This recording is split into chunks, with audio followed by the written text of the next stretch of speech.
Hi guys and welcome back to the Mighty Blues. My name is of course Cameron and welcome back today to another live stream. It is going to be a weekly news roundup. I haven't actually done one of these in a few weeks and I must apologise. The reason for that being is because obviously I've been doing more streams in the day and stuff. I've been jumping onto the news as and when it's been happening really. So it's come to a Friday afternoon, Friday evening, and there's not really been an awful lot to talk about because anything significant I've spoken about in the days beforehand. But there's been quite a bit of news over the last couple of days or so, and I thought, you know what, we'll sit down. I've had a couple of days off again. I apologise for that. Just needed a couple of days just to sort of again get out and get the fresh air and see what the world's seeing in these weird times. Obviously socially distanced.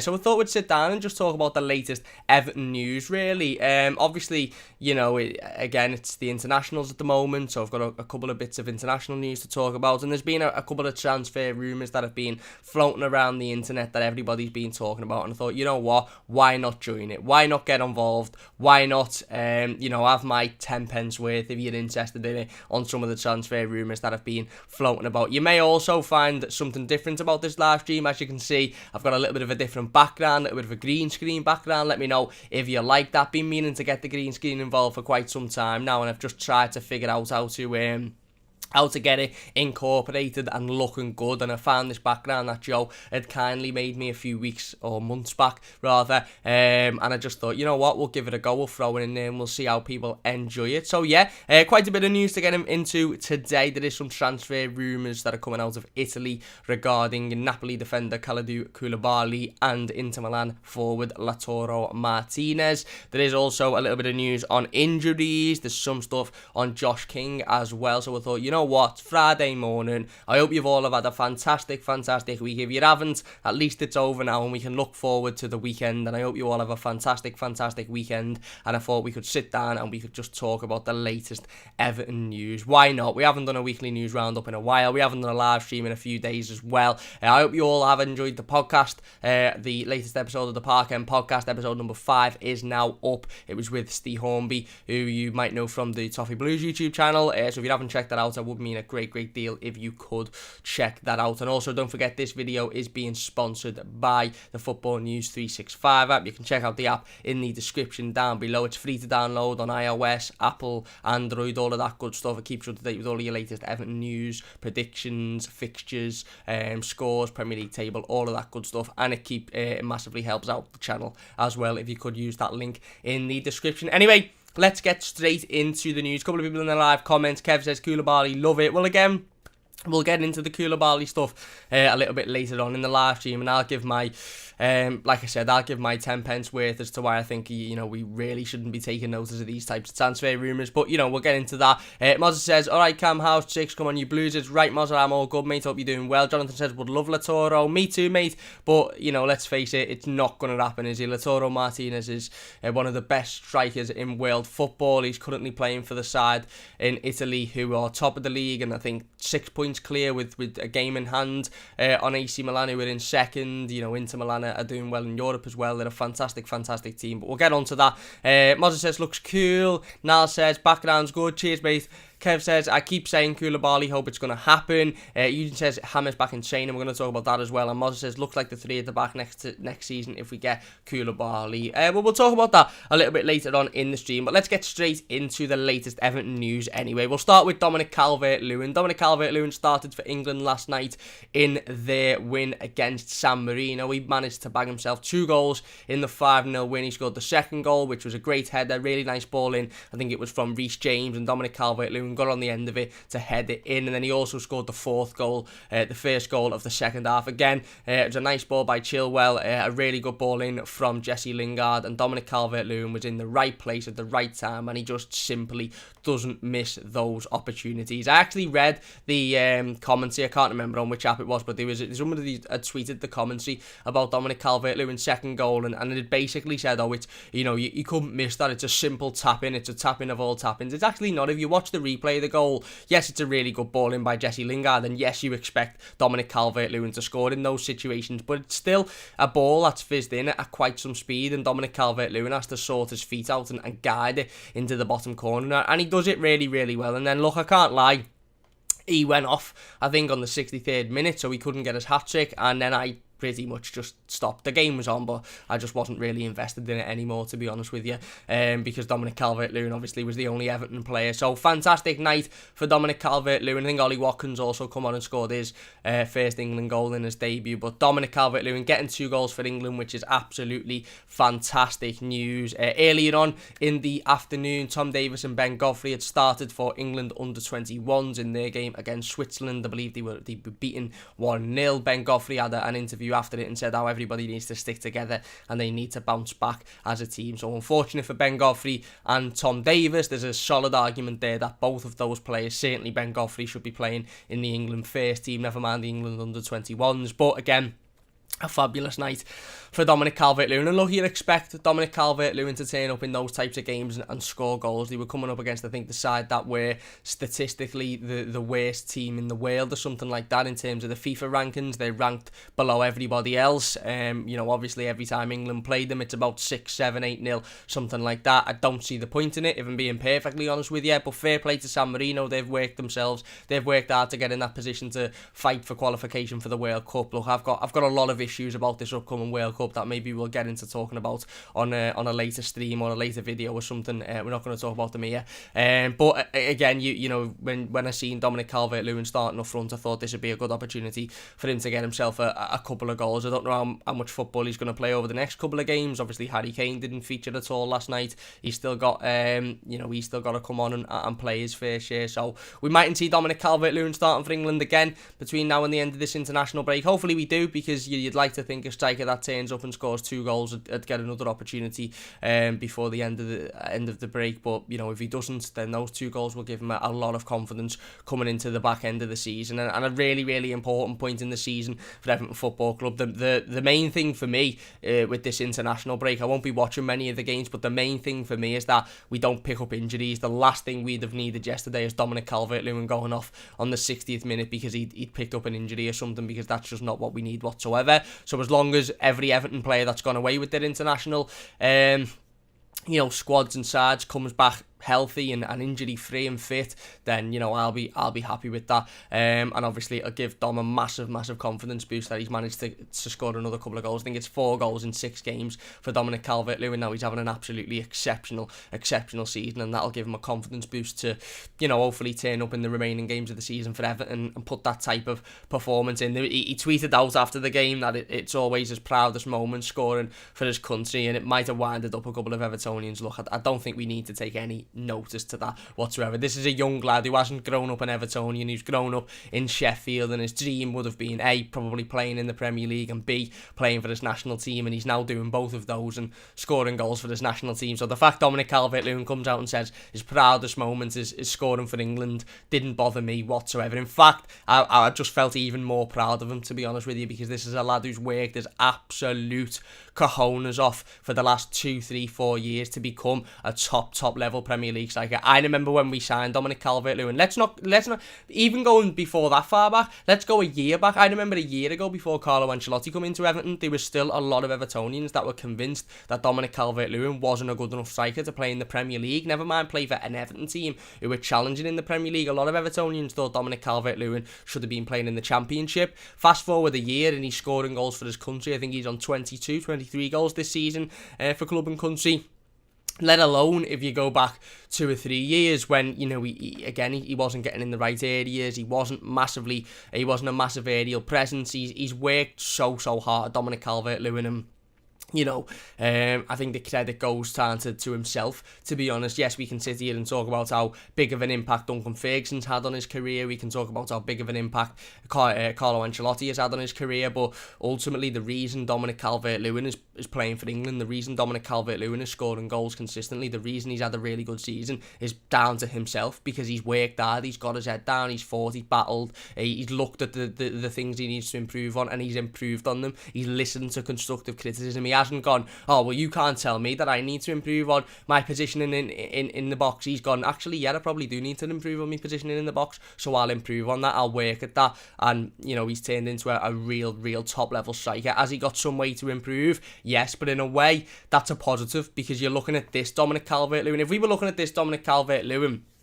And we were all sitting here saying, right, this is the final product now. This is what what you're gonna get for the rest. He's not gonna get any better. Then we'd all be sitting here going, right, okay, he's a very, very good striker, but he's still not that top echelon of striker. He needs to improve on, picking the ball up and taking a couple of defenders on and slotting it bottom corner, or scoring from outside the area, or being a little bit more dominant with the ball at his feet, creating his own opportunities, if you like. So if we were sitting here saying Dominic Calvert-Lewin isn't going to get any better, we'd say, yeah, he's a really, really good striker, but he's probably not at that top level of striker. You look at some of the goals Harry Kane scores and you think, will Dominic Calvert-Lewin be able to convert those? Probably not at the moment, but we're not looking at that situation. We're looking at Dominic Calvert-Lewin saying he's a fantastic striker, unbelievable striker, and he's only going to get better because he's shown in his previous years that he can just work on the things that he's not very good at, and he can improve them massively, and he can come back and perfect those things.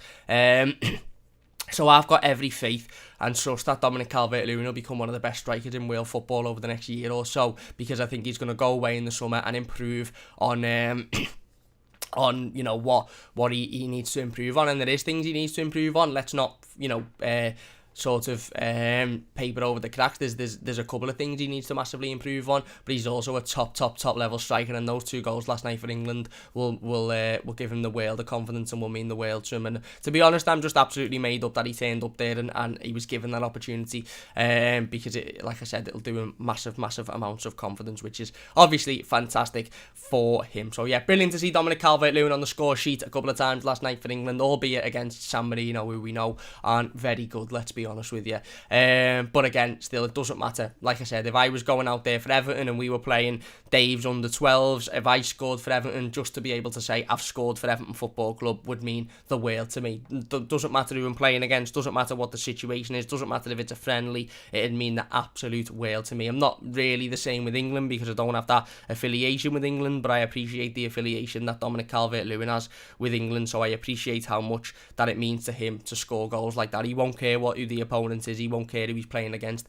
he'll just care that he's turned up and he scored another couple of goals in a game for England, which makes it, well, what did I say, 4 in 6 I think for him now, which is just absolutely fantastic. So big congratulations to Dominic Calvert-Lewin. Absolutely fantastic performance last night, really under the radar as well. Nobody's really talking about it. The media seemed to just have skated over it completely, but again, it was a fantastic performance. It was a fantastic couple of goals, and again, I'm made up for Dom. I really am. There's not many times I sit there, because I understand football and footballers, and how obviously footballers come, they go, and it's a business and all of this and all of that sort of stuff. So it's not often you sort of sit there and you get this ultimate feeling of pride. Yes, maybe you sometimes sit there and you see an Everton player do well on international duty and you think, is right, I'm made up for them there, well done, they needed that. But yesterday I just sit there and had this ball of pride sort of in me. I was proud of Dominic Calvert-Lewin. I felt like a proud father, almost just smiling because he was doing well, and that's what he deserves. And ultimately he's worked his arse off this season, and he deserves to be where he is. Anyway, next bit of news then. Fantastic for Dominic Calvert-Lewin. There was a couple of other players that played during the international. I think Seamus Coleman played for Ireland. Unfortunately they were beaten. Like I mentioned before, Ben Godfrey and Tom Davies losing to Switzerland for England under 21s. Bit of Everton news now to dive straight into. James Rodriguez was pictured back in training yesterday ahead of his potential return to football for our game against Crystal Palace next weekend, obviously after the international break. James, of course, hadn't been fit for the last couple of weeks or so, has been struggling with an injury. Carlo Ancelotti said a few weeks back in a pre-game press conference that they were going to wait until James Rodriguez was 100% fit before bringing him back into the squad, because they didn't want to risk any further injury. Obviously, the news broke a couple of weeks ago that the international break for South American clubs won't be happening, because I think it's the South American World Cup qualifiers had been cancelled. So your likes of your Richarlisons, James, Yerry Mina, Alam, they all won't need to travel during this international break, which I think is a mega positive thing. Look, I understand that the pride that James Rodriguez takes in playing for Colombia. I understand the pride that the likes of Richarlison take in playing for Brazil. But certainly in this situation with James Rodriguez, the absolute last thing we needed was for James to have been out for 3, 4, 5 weeks with Everton, go away with Colombia, play twice in the space of 3 days, and then come back and say, oh yeah, well, my calf's hurting really because I've played a couple couple of times for Colombia in the last week, and then be out for another 2, 3, 4 weeks for Everton. So fantastic news in terms of for Everton that international break was was cancelled, because you could have almost guaranteed that whether or not James Rodriguez had been fit for Everton, he'd be playing for Colombia, because he's their biggest star, and he attracts so much to Colombia when they're playing. But like I said, the Colombian magician was pictured in training yesterday for the first time in a few weeks now, ahead of our Premier League fixture next weekend. He also spoke to the media during the week. This was according to Coracle via Sport Witness. I think he spoke to Colombian media and said, I'll play again for the next game, April 3rd, I think. I'm very well, thank God, and I want to play again. So absolutely fantastic to hear James Rodriguez coming out and talking like that, coming out and expressing his want to play.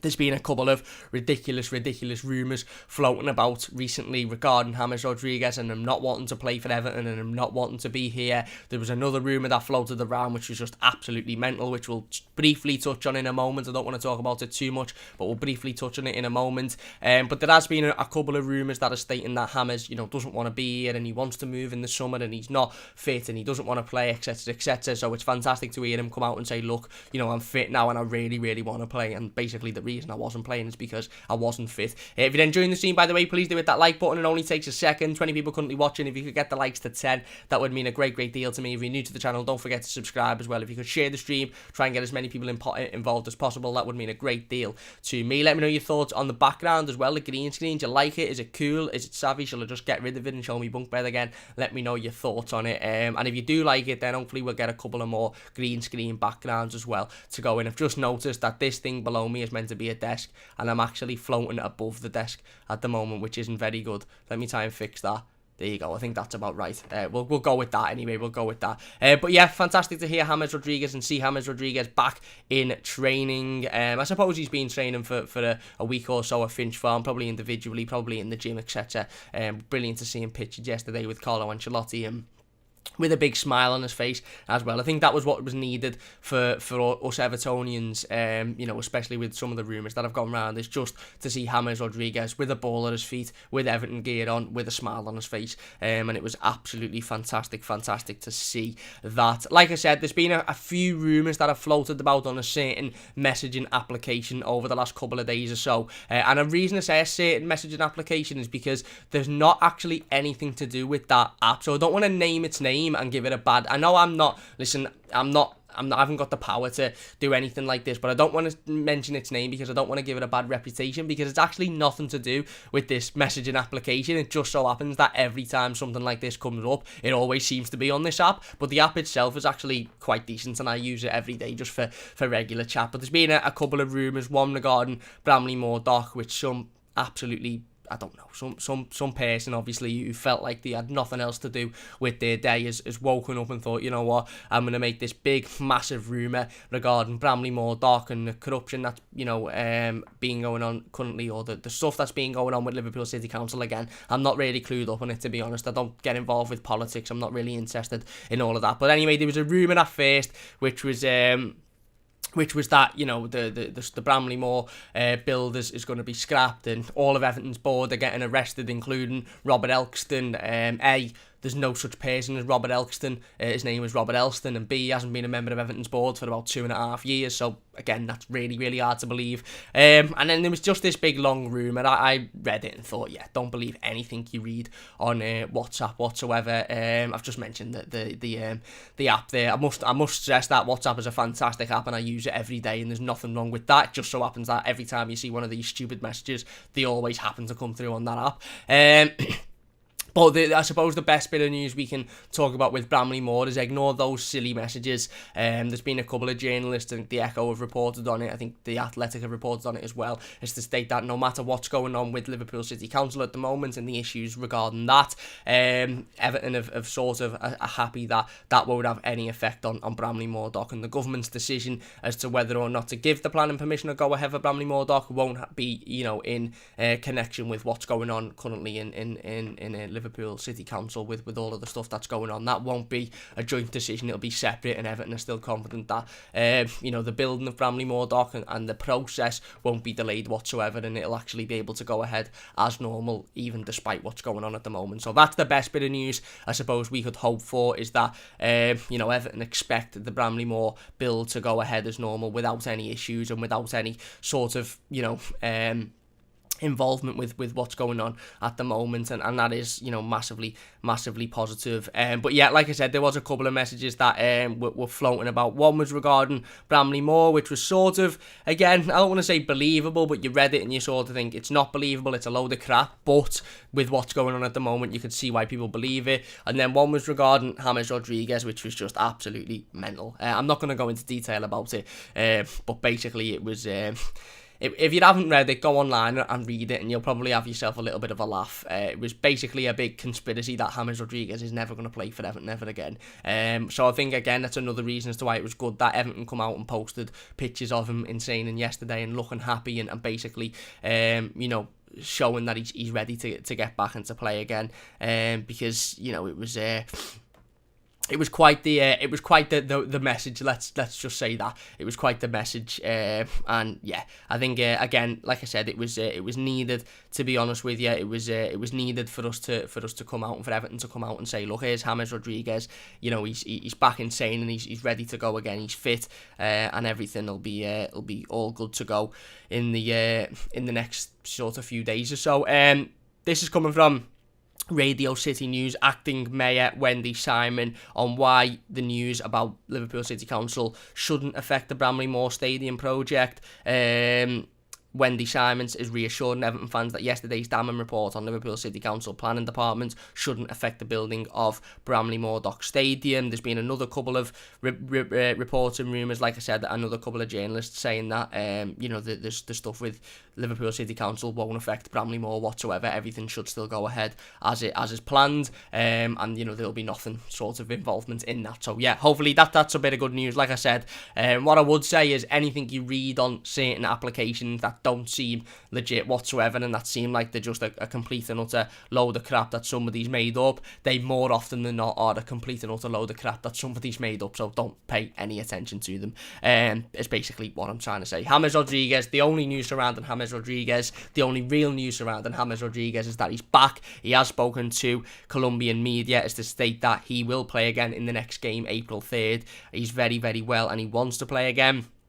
And obviously those pictures that were shared on Everton's social media yesterday of him back in training, back at Finch Farm, kicking a ball with a big smile on his face, ready to go again for the Blues, which is the best bit of news I suppose we could have hoped for. Jean-Philippe Gbamin was also pictured back in training a couple of days ago. He was actually pictured before the quarter-final against Manchester City. There was a couple of Evertonians that maybe thought he'd be available for that quarter-final against Manchester City. Obviously, it was too early for that, and understandably so as well. He is only back in individual training, but again, absolutely fantastic to see Jean-Philippe Gbamin back in individual training. I think he's a player that we all need to get behind now. I think he's a player that has had a really, really tough time since he's joined Everton Football Club with injuries, and again, through no fault of his own. You can't really sit in and blame a player for picking up, the injuries that Jean-Philippe Gbamin has had. They've been absolutely detrimental to his career, and it's been devastating to see, really, and you can only, you can't even begin to imagine how those injuries must have affected him as a player and as an individual.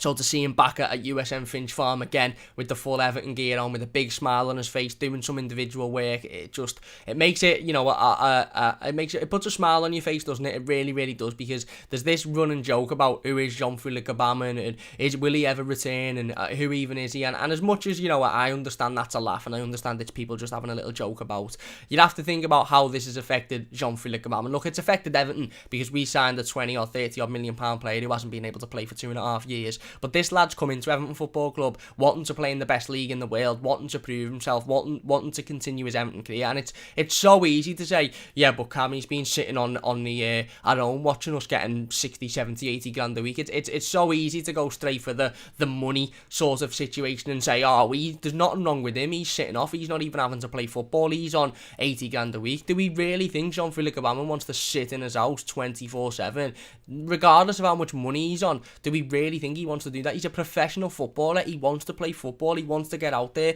He wants to train. He wants to play in the Premier League. He wants to he wants to build on his career. He wants to improve his career. He doesn't want to be sitting there in 20 years' time saying, yeah, I've got shitloads of money in my account, but I've spent 90% of my career injured and I've not really achieved much. He wants to be going out there playing football. He wants to be going out there being a part of this squad, achieving things. And I think, again, it is difficult as a football fan because sometimes you do sit back and go, oh, well, he's getting paid loads of money and he's not even playing it. And that, I understand that.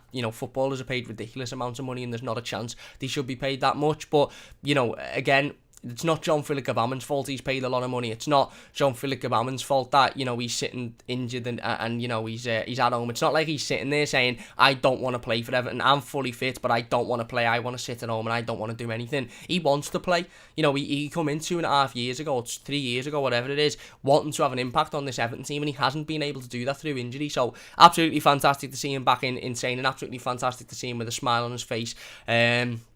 And yeah, hopefully we can see him as part of the first team squad in the next sort of few weeks, maybe month or so. I don't want him rushed back, obviously, because he's had a couple of really, really big injuries, and I think that's the worst thing you could do with Jean-Philippe Gbamin, to be honest, is rush him back in, because it would only put strain on his muscles and probably cause a further injury. So I only want Jean-Philippe Gbamin to come back when he's absolutely fit to do so. When he's absolutely fit, he's ready to come back, and there's no problems whatsoever. And when that is the case, and when that is the situation, I'll welcome him back with open arms, because I think he could be a big player. Going forward for Everton. Carlo Ancelotti was asked a question a couple of weeks ago. Stewie says, yes, Cam shared on Twitter. Is right, Stewie. Really appreciate that, mate. If you could share the stream, it would mean a great deal to us. If you could leave a like as well, it would mean a massive amount. But Carlo Ancelotti was asked on his press conference a couple of weeks ago, are Everton in the market for another midfielder? Do Everton need another central midfielder? And Carlo basically came out and said, well, it all really depends on how well Jean-Philippe Gbamin returns from his injury. If Jean-Philippe Gbamin comes back and he's absolutely fantastic and he's everything that we hoped and wished he would be, then no, we don't need another central midfielder, because he's that central midfielder. He comes in and he can play that role, but obviously it all depends on that. So again, I just can't wait to see Jean-Philippe Gbamin back, to be honest with you. I can't wait to see him getting involved again, fit to play in the first team, fit to play in Premier League games and show what he's actually capable of, because I think he's a really good footballer. So fantastic to see Jean-Philippe Gbamin back in training over the last couple of weeks or so, as well of course as James Rodriguez. Well, let's get back into the comments anyway before we go on to talk about some of the injury news, some of the juicy bits of information for today's weekly news roundup. Tom Newton says, imagine we have no financial fair play, we just went mental and bought Donnarumma, Koulibaly and Lautaro. Again, financial fair play is something that we're going to talk about in a little bit. There's been a little bit of news regarding that. But yeah, look, again, it is exciting, and obviously, when transfer rumours come up, it's exciting to sit here and talk about them and have a look at them. I must admit, I'm not getting too excited about the ones we've seen so far, because I don't particularly believe them, but we'll talk about them anyway. Lalone Toffee, Cal says, hello mate, hi mate. Eugene says, Friday feeling is right. Jonathan says, we desperately need a right back. We do, mate, we do. Adam says, hi Cam, delighted for Dom to get a brace, still shocked by some of our fans doubting the lad. He does so much for us. Yeah, absolutely mate, again, absolutely delighted for Dominic Calvert-Lewin. He expressed how much that meant to him yesterday, and if there's anything that we should take from Dominic Calvert-Lewin's performance, and if you maybe looked at Dominic Calvert-Lewin's Twitter post and thought, why is he saying he's proud to score for his country? That lad was extremely proud to score last night. That lad, you could see how much that meant to him, and he's now not just Dominic Calvert-Lewin scored a couple of goals for England. It's now, Dominic Calvert-Lewin starts up front. Of course he's going to score, because he's a goal scorer, and he's establishing himself as one of the best strikers in Europe at the moment. And has he got things to improve on? Absolutely, but I have every faith that he'll improve on those things. James Rodriguez says, looking good, Cam is right, mate, thank you very much. Lenny says, there's no way anyone actually believed that for a second. As soon as I read that message, I just pissed myself laughing. Yeah, again, look, it's mad, isn't it? Because there's a lot of, again, there's a lot of people who, well, if that message would have been shared and somebody might have said, this has come from someone within the club, then maybe people would have believed it. I didn't believe it for a second myself. But yeah, it's just one of them. Adam says, I read the first line and just turned my phone off. I was pretty much the same, to be honest with you. Mozza says, thoughts, James was funny to be honest, ridiculous. Lenny says, remember when that red shirt stood outside the Titanic Hotel and we were about to sign James and he took a picture of some random fella putting his bags in a taxi and said the deal fell through? Yeah, I remember that. He was going to the airport because he wasn't happy and he wanted to rejoin Real Madrid, and Carlo Ancelotti and Marcel Brands were having a nightmare, and basically all that was happening was they were meeting up to go for a meal and he'd all been signed, sealed and delivered, no issues whatsoever. So that's what I mean. Don't always believe what you read on the internet or what you see on text messages, because it's not always true. The Loans Officer says DCL 23 goals, he's only 7 off Cristiano Ronaldo. Madness. Hazard says, although high unrealistic, good to see Everton go after top quality targets. Fair enough. Stewie says, yes, Cam shared on Twitter is right, Stewie. Eugene says, happy birthday, Mikel Arteta for today. Happy birthday.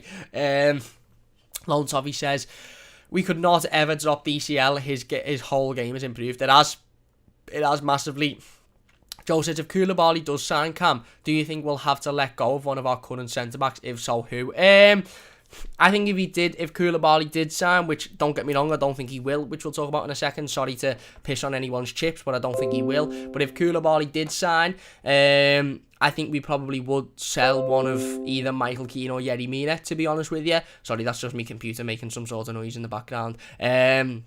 You'd have to look at our centre-back options then. You've got Ben Godfrey, who come in for 20 or 30 odd million pounds, however, is still 22 years old, had an absolutely exceptional season and has got the world ahead of him, future Everton captain for me, so he wouldn't be going anywhere.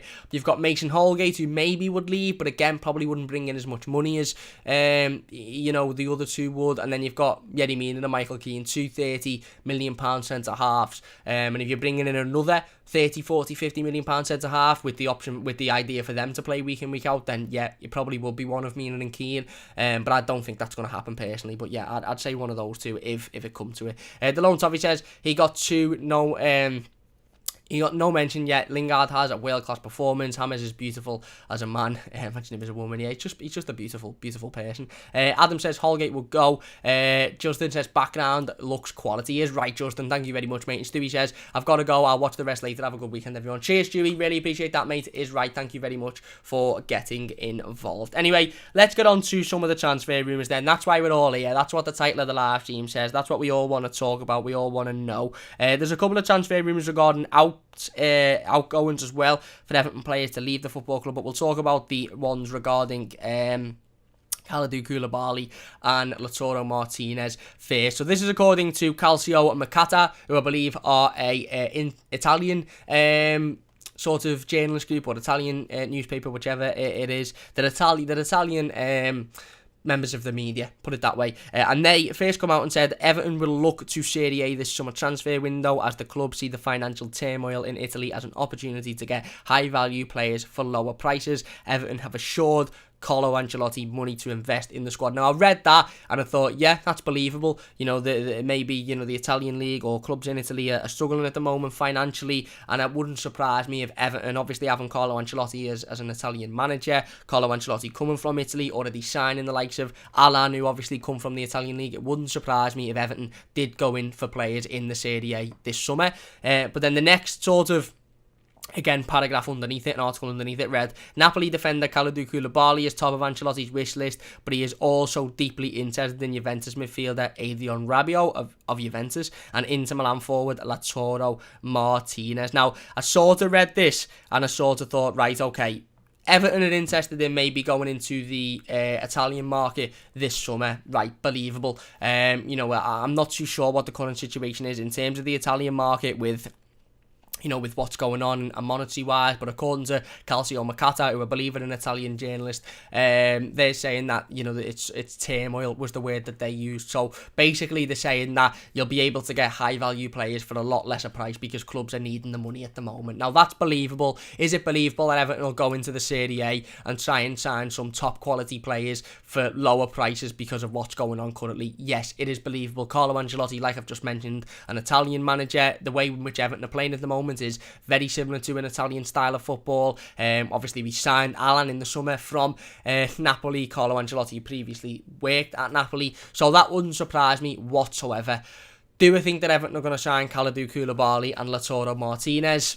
No, I don't. If I'm being perfectly honest with you, I don't. And look, I'd love to sit here and say, yeah, we're going to sign them, it's going to be brilliant, they're going to come in the summer and we're going to be absolutely excellent. But I just, again, I don't really believe this transfer rumour whatsoever. What I think has happened here, personally, in my opinion, this is just my opinion, what I think has happened here is we've gone from Everton could go into the Italian market because of what's going on and the fact that you probably can get high value players for a lot less money in the summer, and obviously Everton needs to improve this squad. We've gone from that, which is quite realistic and quite understandable, to, right, because you could probably get high value players for cheap, Everton are going to want to go and get the best players in Serie A. And don't get me wrong, Everton probably do want to go and get the best players in the Italian league, but do the best players want to come to Everton? Does Lautaro Martínez, who is a Champions League a Champions League quality striker who's currently playing for Inter Milan next to Romelu Lukaku, who obviously ex-Everton but is currently one of the best strikers on the planet, currently top of the Serie A, I think by 6 points maybe, with a game in hand,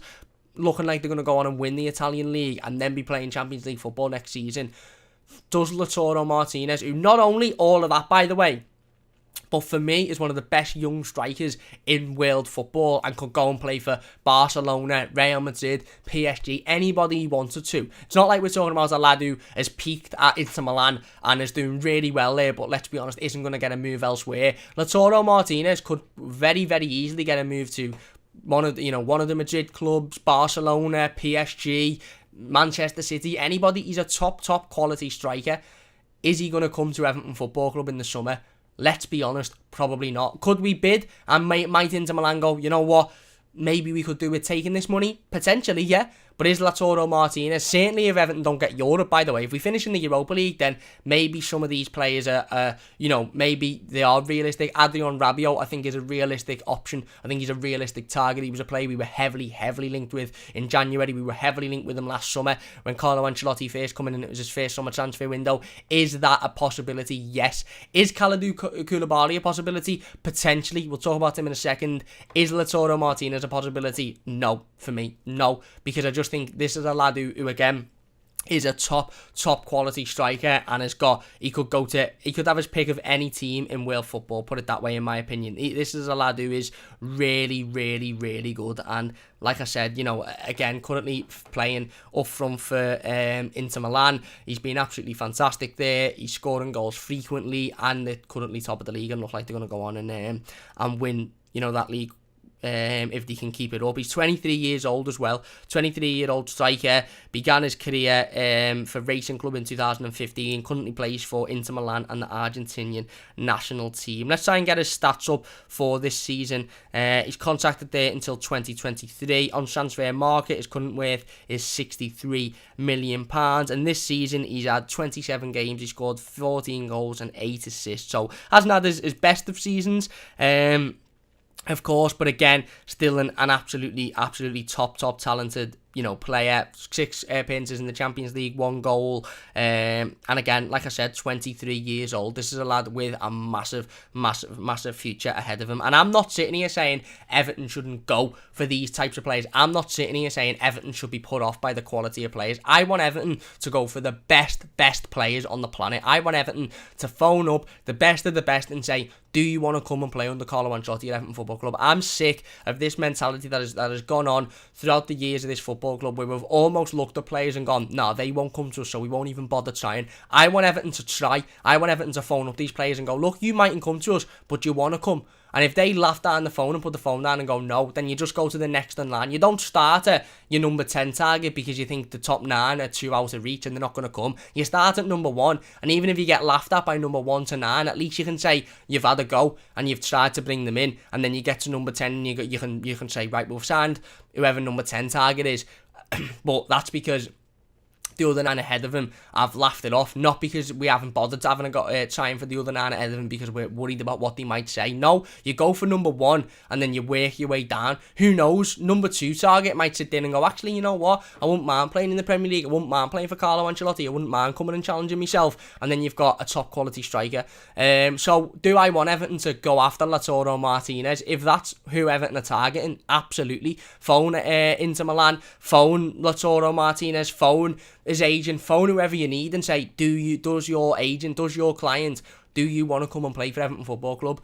I just don't think he'd want to come and play for Everton Football Club, especially given the fact that we're unlikely to be in the Champions League next summer. Is it an impossibility that we're in the Champions League next summer? No, we still could finish in there. Are we going to finish in the Europa League? Hopefully. Do I want Everton to pursue Lautaro Martínez if he's going to leave Inter Milan? Absolutely. But I don't think he's going to leave Inter Milan for the start. And if he does, I think he's only going to go up to sort of, one of those, like I said before, PSG, Man City, Real Madrid. I put him up there in the sort of bracket of Erling Haaland. Maybe not as good as Erling Haaland, but certainly in and around there for the 23-year-old striker who's been fantastic for the last couple of years now. In regards to Kalidou Koulibaly, a little bit different. 29 years old, obviously worked under Carlo Ancelotti before, which I think adds a little bit of something different. Has constantly been linked with a move away from Napoli for quite some time now. It seems like he's always linked with a move to the Premier League, to be honest. Chelsea seems to be the club who he's always linked with. He was linked with Manchester City a couple of years ago as well.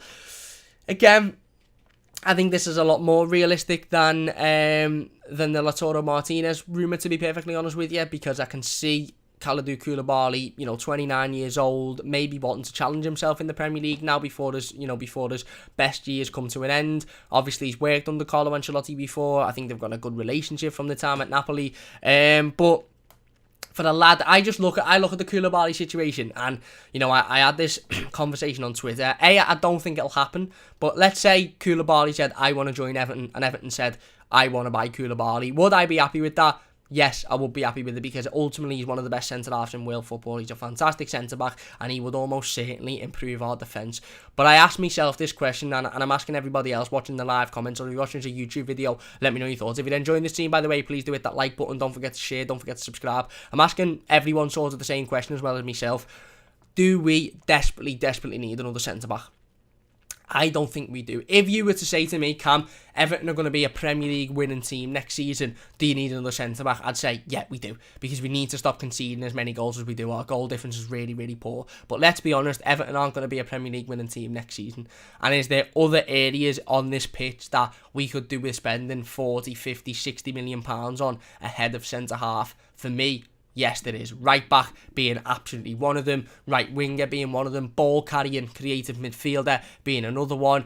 Maybe even a left winger, depending on where Carlo Ancelotti wants to play Richarlison in the future. There's probably 3 or 4, maybe even 5 areas on that pitch that I would improve before I'd look at improving centre half. You look at the centre back options we've currently got. You've got Yerry Mina, who's been absolutely exceptional this season. Yerry Mina's been brilliant, absolutely brilliant. You've got Josh King, not Josh King, what am I talking about? I've just read Josh King's name, so we're going to talk about him in a moment. You've got Yerry Mina, he's been absolutely fantastic this season. You've got Michael Keane, who's had a very, very solid season as well. You've got Ben Godfrey, who's come in and been absolutely exceptional and looks like one of the best young centre-halves in the country at the moment, one of the best young centre-halves in Europe. And you've got Mason Holgate, who again is a good backup centre-half and is still very, very young and got a lot to learn himself. That's 4 centre-backs there who are all capable of playing in the Premier League. 3 of them who have been very, very good for the most part of the season. Yerry Mina, Michael Keane and Ben Godfrey, who, again, Ben Godfrey, I can't put a foot wrong. He's maybe had a bad 20 minutes in the 16 games or whatever he's played for Everton so far this season. Michael Keane has been very good this season, been a lot better than he has been in recent years, and Yerry Mina has improved drastically as well. Do we need to go out and spend 50, 60 million pounds on a 29-year-old centre-half? If we were that close to being a Premier League winning team, if we miss out this season, let's just say this season ends and we'll have missed out on the Premier League title by 2 points, or we'd have missed out on, being the best team in the country by a couple of points, and we've got an unbelievable midfield who are performing every week, an unbelievable forward line who are performing every week, 2 brilliant full-backs, an unbelievable goalkeeper who's performing every week, then you'd say, yeah, if Koulibaly was that player that was going to come in and be the icing on the cherry, on the sprinkles, on the strawberry sauce, on the top of this unbelievable cake, then yeah, I'd say go for him, because he is the difference between Everton winning the league and not winning the league.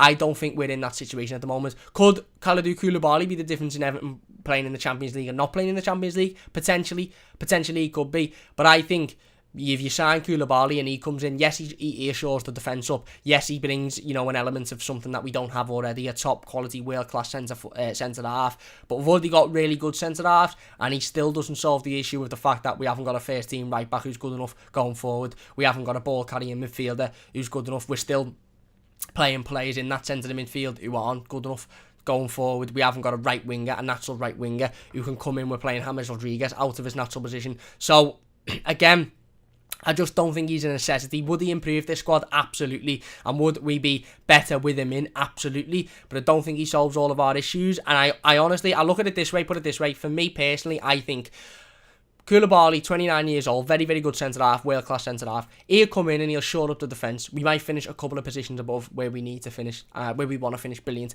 Might get in the Champions League, and some say, well, he's worth his weight in gold if we get in the Champions League, and that's fine. But the way I see it is, before, Kalidou Koulibaly is a player that, for me, would bring in if we, like I said, if we were that close to being champions, if we just needed that extra bit of experience, that extra world-class centre-half to become the best team in the country. By the time Everton are in that situation, probably, another 2 or 3 years minimum, Koulibaly's going to be 32, 33 years old, and probably coming towards the back end of his career. So for me, I'd rather look at a right back, a young right back, somebody like a Max Aarons, maybe a right winger who can come in and perform constantly and perform for a number of years. That's why I like the Lautaro Martínez rumours, because he's a 23-year-old striker as opposed to a 29-year-old striker. Me and Tom had this discussion on Monday's live stream, the review to the City game. Everton now need to be going out and sort of buying the next quality of player. You like your Ben Godfreys, you like your Max Aarons, those players that are 22, 23, 21 years old, who have got all of the potential to be the best player in their position in Europe. Not a player that's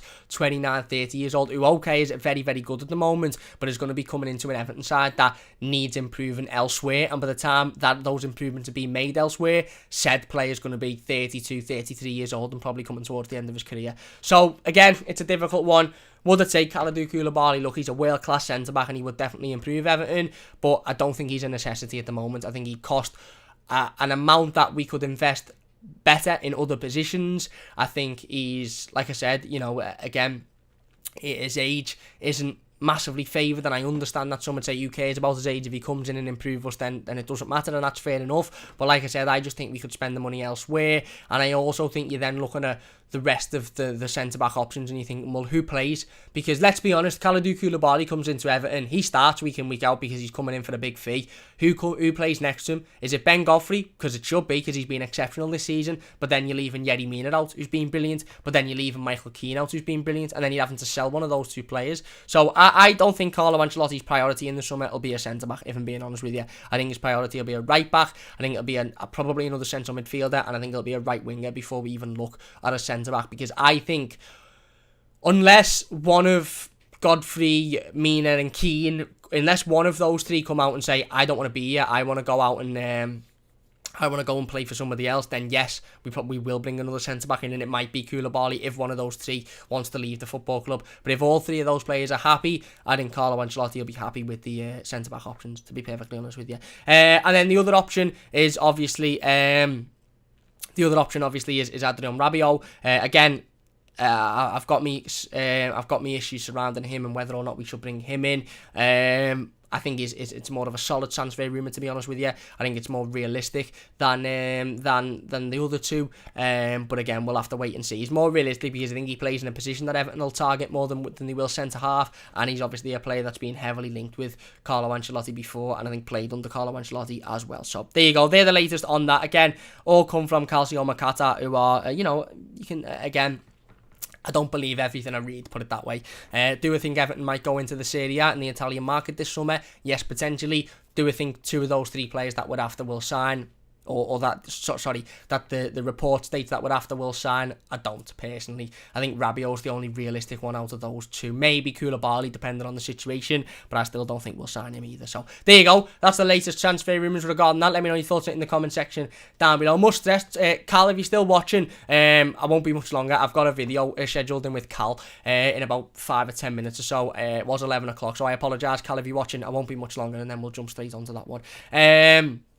But yeah, that's the latest news. Let me know your thoughts on it in the comments section down below. If you're watching live, give us your thoughts on the in the live comments, and we'll get involved with as many of them. If you're enjoying the stream, please do hit that like button. Don't forget to subscribe as well. Next bit of information is regarding financial fair play. According to Tancredi Palmieri, who is quite a reliable journalist, to be honest with you, he said UEFA are to blow the final whistle over financial fair play. There will be a new system of financial control announced that will leave much more freedom to clubs for spending. Again, quite interesting that. Before I go into that, by the way, I've missed out a Koulibaly rumour. Alex Kruk, who works for TalkSport, also said that Everton want to sign Napoli defender Kalidou Koulibaly, so that's quite interesting as well.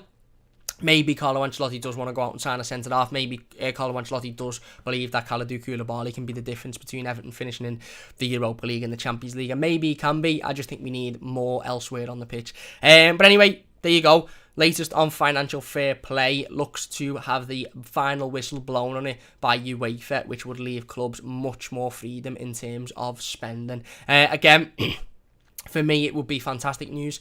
I'm not the biggest believer in financial fair play because I don't think it's in for the right reasons. If financial fair play was in and they had things like a wage cap or a certain amount of money that teams could spend in a season, then yes, I think it will be relatively good, but it's not. It's all based on income. It's all based on the side individually, and I just don't think it really helps the lower league clubs, which ultimately is the reason as to why it's in play, is to help those clubs that are sort of, like I said, struggling a little bit to keep up and compete with the bigger clubs. If financial fair play is scrapped, does that mean your Man Cities, your PSGs, your Man United, your Liverpools will run away with everything again? Probably, yeah. But it also slightly benefits Everton, because it means that Everton will be able to go out and spend an awful lot of money, even though they've already spent an awful lot of money, which has been wasted in recent years. More money on improving this squad. I do think, from what I've gauged, I think the Premier League have certain rules on financial fair play, to be honest with you. Mozza says only cancelling financial fair play so clubs that have massive wage bills can catch up. I think the Premier League have certain rules on financial fair play and what you can spend and what you can't spend in terms of Premier League clubs. So I think that rule would have to be changed as well, to be honest with you.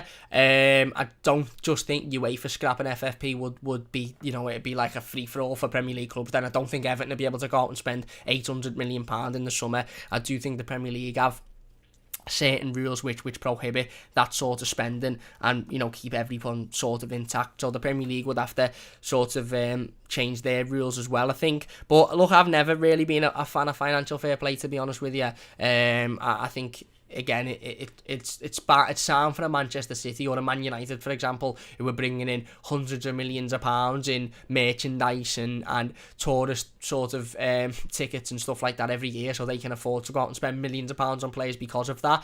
Again, it's sound for, again, certain clubs who are selling players for £60 million and then going out and spending £100 million.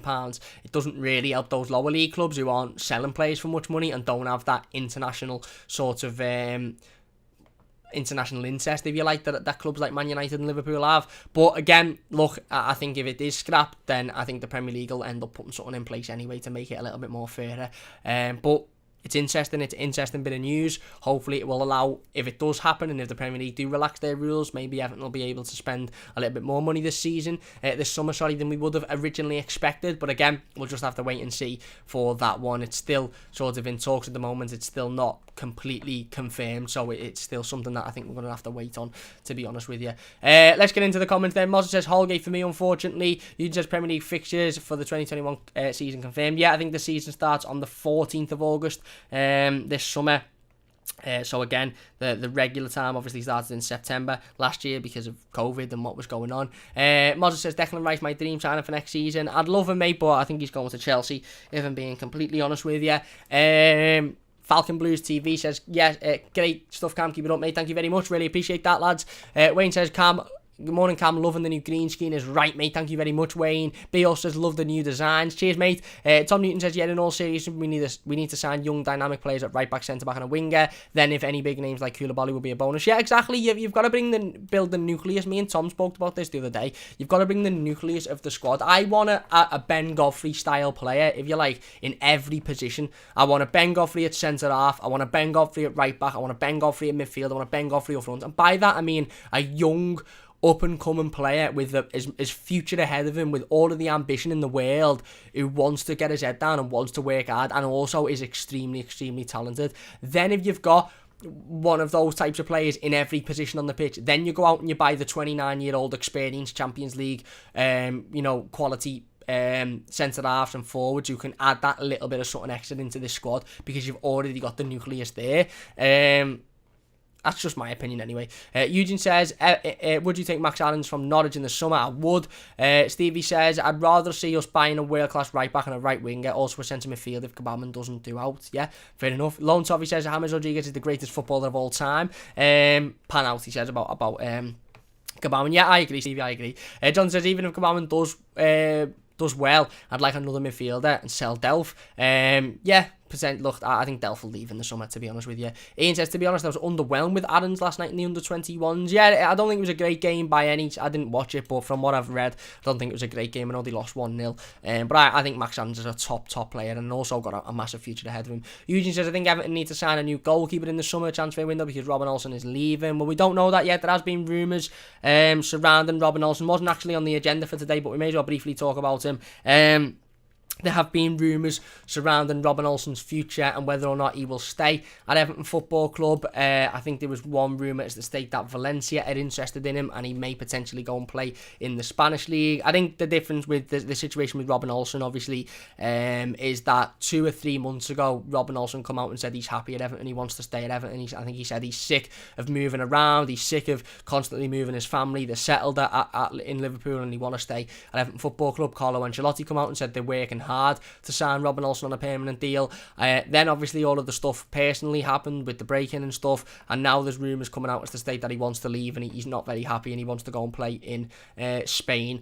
Again, I think it's an easy rumour to make up if you look at a football player and you see that football player as sort of being the victim of quite a distressing situation. I think it's very, very easy to then say, well, they're going to want to leave in the summer, so let's make a transfer rumour up. Would I be surprised if Robin Olsen doesn't stay on at Everton for the future? No, I wouldn't. It also depends on the contract that Valencia are offering him. Valencia might be turning around and saying, look, we want to sign you and you're going to be on number 1. You're going to be playing week in, week out. None of this number 2 stuff, none of this playing every now and then. You're going to be playing every week. So if you come to us, that's guaranteed. And he might think, well, you know what, I'd rather do that than only play every now and then for Everton. Plus, Valencia are one of the biggest clubs in Spain historically. So again, it's not like he's going to a small club. He'd be going to a massive club.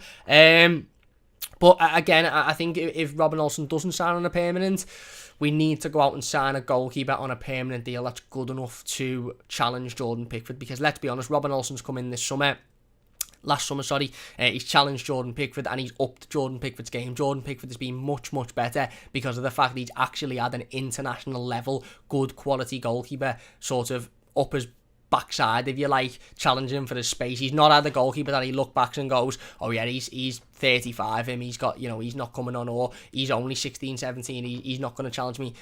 Jordan Pickford's actually got an international level goalkeeper who is challenging him for his space, so that's upped Jordan's game. That's made Jordan perform an awful lot better. So I'd love Robin Olsen to stay, I really, really would. Would it be the end of the world if he doesn't stay? No. But I think it would be beneficial if he did, to be honest, and if he doesn't, I think we need to go out and sign a goalkeeper that can challenge Jordan Pickford. Cal says it's fine, Cam. Cheers, Cal. It won't be much longer, mate. Monza says only cancelling FFP so clubs that have massive wage bills can catch up. Cal says cancelling FFP is good for us as we can compete and not be stopped by the corrupt corporation. Monza says big foreign clubs on their arse because of their wage bills. Yes, very, very much so, mate. We know a certain one of those clubs. Loans obviously says FFP is to stop the smaller teams coming up. Look what they have to with City. Yeah. And Monza says it's hard to fence off the top 4 after Man City bought the league. Yeah, they weren't happy with Man City. They really, really weren't happy with Man City. They didn't want that situation to happen whatsoever, and that's ultimately why they brought financial fair play in, is to avoid that situation happening again. But ultimately, look, Everton are one of the biggest clubs in England anyway, so it's not like they can say, oh, we're trying to avoid, the smaller clubs from getting there and in the conversation with Everton, because Everton are in the top 5 biggest clubs in the country, whether you like it or not. Same old Everton says, hello Cameron, hi mate, how you doing? Anyway, couple of more rumours before we jump off. One regarding Josh King. According to Football Insider, Everton has set to left forward Josh King leave the club this summer and not offered him a long-term deal. Everton are wanting to pursue alternative forwards this summer. Again, Football Insider, not the most reliable source from historically. Could I see Josh King leaving Everton this summer? Absolutely, to be honest with you, I could, because ultimately this is a lad who's only really featured in the final 10 or 15 minutes of games. He hasn't really, been given an opportunity from the start, and there's obviously clear reasons for that. Do I want Josh King to leave Everton in the summer? No. But I want Everton to give Josh King, I want Carlo Ancelotti to give Josh King a couple of opportunities before the end of the season, to be honest with you, because if he's going to keep coming on in the last 5 or 10 minutes of games, then yeah, look, there's not much point. He's not going to be able to impact games. He's not really going to going to be able to do much. So it would be a pretty pointless signing, and it will have been a pretty pointless signing for us to bring him in January, only come on in the last 5 or 10 minutes of games, and then leave in the summer. What's the point? What is the point? But I think we'll see a lot more of Josh King before now and the end of the season, and I hope we do see a lot more of Josh King before now and the end of the season, because I think he's got something different to offer, and we just haven't seen it yet. But according to Football Insider, Everton are looking to move Josh King on and not sign him on a permanent this summer. Again, like I said, I'm not sure he's still out. I wouldn't be massively upset with that, but I'd be a little bit frustrated that Josh King hadn't had a fair opportunity for me. I'd like to see him start in a couple of games and actually see what he can do from the off. And then final bit of news is, according to Let 10 Sport, Moise Kean has decided that he wants to stay at PSG. Juventus is said to be working to bring Kean back to Italy, but the Italian's preference is to stay in Paris, and he hopes PSG will do everything to finalise a transfer. Let 10, of course, a French publication, close to PSG as well. Do I believe that? Yeah, I do. I think, let's be honest with ourselves, Moise Kean is probably going to want to stay at PSG. He's probably going to want to continue his career there. He's playing in Champions League quarterfinals. He's been fantastic in the Ligue 1 this summer.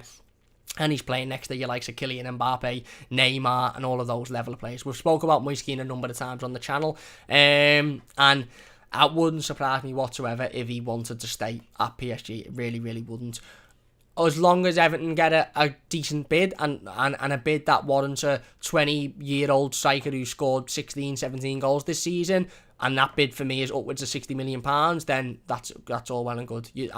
As long as Everton don't sit there and basically get done for, we'll give you 30 million for him. No, he's a 20-year-old lad, scored goals frequently for you this season, playing in Champions League quarterfinals, scoring at the Nou Camp, being an absolutely fantastic influence on the team, starting every week in a really good PSG team with the likes of Mauro Icardi in there as well, who's a fantastic striker. You're telling me he's worth 30 million? Do one, mate. He's worth 60 minimum. If you don't want to give us him, Sam, we'll bring him back. And if he wants to leave, he can go elsewhere for that money, because he's shown himself to be a good, top quality striker. Would I like him back at Everton? Look, if Moise Kean wants to come back to Everton and wants to work hard in the Premier League, then yeah, I'd happily take him back. But I just don't think that's the situation, to be honest. I don't think he particularly would want to come back, because I think he's quite settled there and he's doing really well there. Same old Everton says, rumours link Everton with Coutinho from Barcelona. Thoughts on this? I don't think we'll go in for him, to be honest with you, mate. Eugene says, Umar Niasse finds a new home. There you go. Same old Everton says, Umar Niasse, what a character. And Moza says, Tony from Brentford. Ivan Toney looks pure. Yeah, I'd love Ivan Toney. I think he's a fantastic player. And I think he'll be playing in the Premier League next season, to be honest with you, regardless of whether it's with Brentford or not. I think he'll be playing in the Premier League next season, because I think he's a top level player. Anyway, we'll leave it there then. They're the latest Everton rumours, the latest bits of Everton news. If I've missed anything and you want me to talk about it, let me know in the comments, and we'll definitely talk about it in the next live stream. We might talk about Robin Olsen a little bit more in the next stream as well, and talk about why we need to bring in another goalkeeper to continue that sort of competition for Jordan Pickford. But if you have enjoyed this one, please do hit that like button. It does only take a second. A massive thanks to everybody in the live comments for getting involved. Really do appreciate it. If you're watching as a YouTube video, leave your thoughts in the comment section down below, and we'll get involved with as many of them as possible. It is Friday. I hope you all have a fantastic weekend. We'll be back on Monday with another episode of the Park End podcast, as well as hopefully another live stream as well, talking about a couple of more situations. If you've enjoyed this one, please do give it a like. Subscribe to the channel if you're new as well. Share the video, share the stream. Let's try and get as many people involved as we possibly can. Big thanks for all the support recently. It means a massive amount for me. Eugene says, see you about the Toffees. Cheers, Eugene. See you soon. Thank you very much for watching. Cheers, everyone, for watching. And yeah, don't forget to check out the Football News 365 app in the description down below as well. Top app. Keeps you up to date with all your latest Everton news and scores. Big thanks for watching, and we'll see you soon on the Mighty Blues.